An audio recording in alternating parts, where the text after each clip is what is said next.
Bon, voici la partie interne. Ça, c'est le petit moteur que j'ai acheté sur le site roboshop.com. Le modèle, c'est GM17. Ça vaut seulement 5,75. C'est un moteur 6 volts. À la sortie, il tourne 33 tours minute seulement. Puis vous pouvez le faire tourner de 6 à 3 volts en réduisant le voltage. Ça, c'est la vue intérieure de la boîte électrique que j'ai acheté. Ici, il y a les deux switches avec le câblage que j'ai installé. J'ai fait un trou de 3,8 ici. Avec seulement un petit trou ici de 200 millièmes pour laisser passer une boîte 1032. Et je sais pas si c'est possible de voir. J'ai dégagé ici un bout 3,8, mais pas totalement. Dans le but que, avec le shaft, il rentre dedans, il vient de s'accoter de l'autre côté pour pas qu'il puisse bouger dans la boîte. Ça, c'est le petit shaft avec les deux bouts filetés que j'ai fait. C'est sûr que à la maison, c'est peut-être pas facile d'en fabriquer un ici. Moi, je l'ai fabriqué à la shop. Mais je dirais ça pourrait facilement être remplacé par une boîte 3,8. Si vous percez bord en bord 3,8, vous pouvez mettre une note à l'extérieur, une note à l'intérieur. Ça empêcherait de bouger comme ça. Pareil ici, une note ici, une note ici. Pour le barrer ensemble. Donc ça remplacerait facilement ce shaft-là, ça serait très solide. Vous le laissez plus long. Dans le but que le shaft puisse passer au travers du pivot qu'on va faire plus tard.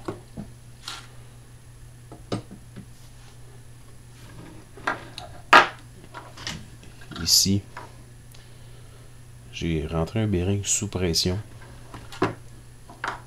avec le pattern pour le moteur, ce qui me permet à la sortie, j'essaie de l'aligner, ce qui me permet à la sortie d'avoir une partie très rigide qui tient le shaft du moteur pour éviter que le poids fasse casser le petit bout de plastique qui sort du moteur. Je vais commencer à l'assembler avec vous. J'ai découpé des blocs dans du styrofoam. C'est fait à l'exacto. Ça rentre serré dans ma boîte. Ça me permet un peu d'isoler ma boîte, mais aussi de me faire un rack où je vais pouvoir mettre mes batteries éventuellement pour les serrer. Donc, je vais réinstaller le moteur.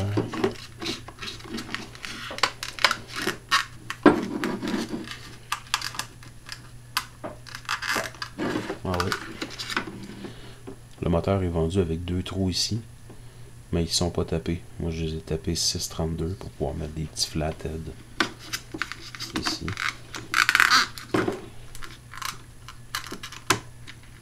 Voilà.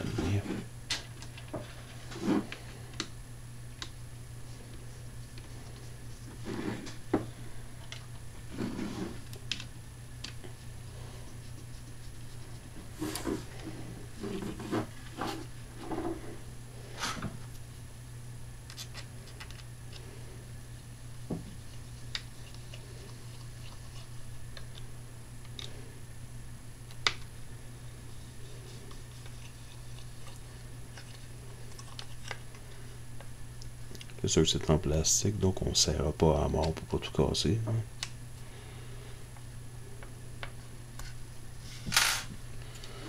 Donc j'ai mon moteur qui est installé à l'intérieur. Juste faire passer mes fils sur le long ici.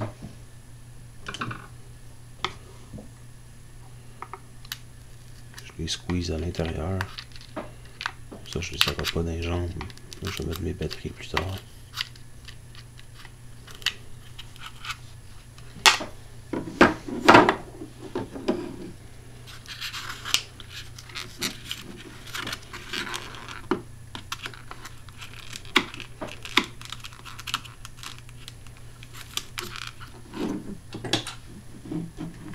passe ici et squeezer tout le long.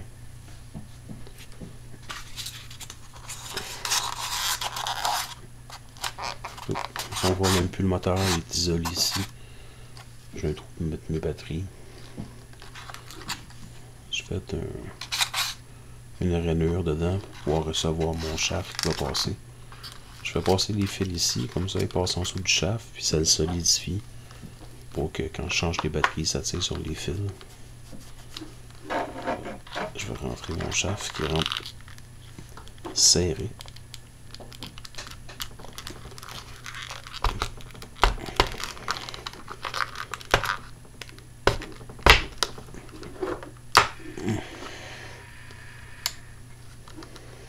Donc j'ai mon shaft ici.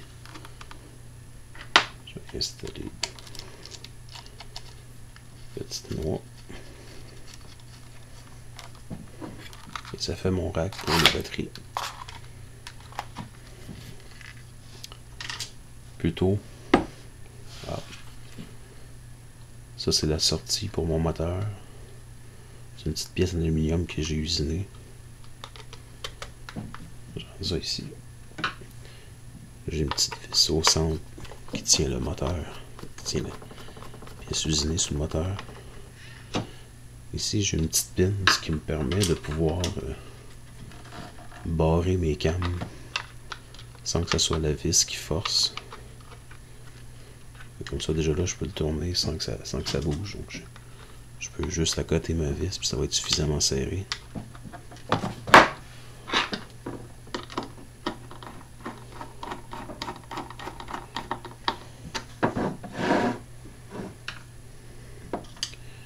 C'est le spring de torsion que c'est vendu avec les bouts plats. Je les ai courbés pour pouvoir me servir. J'ai fait un petit bloc ici avec une vis, un set screw qui me permet de barrer un peu sur mon shaft. Le set screw.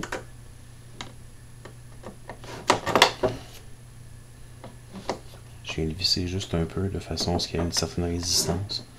Fait que je puisse le bouger quand même pour ajuster la tension que je vais y mettre. Je le rentre ici. Ou j'imagine avec une botte, ça va être plus des noix qui vont délimiter ça. Mais moi j'ai un petit C-clip ici qui me permet à mon spring de ne pas aller plus loin et à mon morceau de pouvoir se faire. Fait que le shaft ici, je l'ai fait avec 2 blocs de plastique, mais comme je disais, ça peut être percé ici au centre.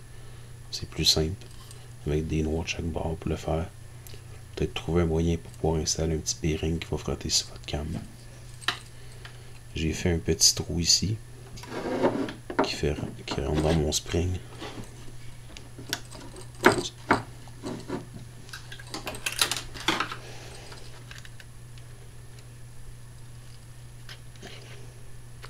On va l'avoir.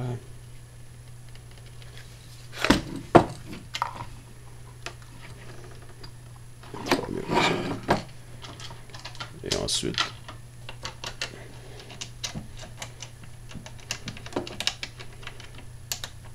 je mets une vis sur le bout pour pouvoir le faire. Mais encore une fois, vous, ça peut être des noix, une petite botte.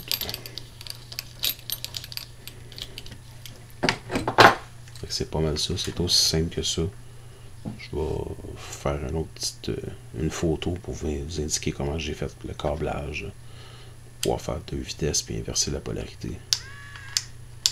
1, 2, inverser la polarité. En gros, ça ressemble à ça, mon petit Jig-O-Matic. Fait qu'on y remet le couvert en rentrant les fils et le tout est fait. Si vous avez des questions, ben, vous pouvez m'écrire sur YouTube.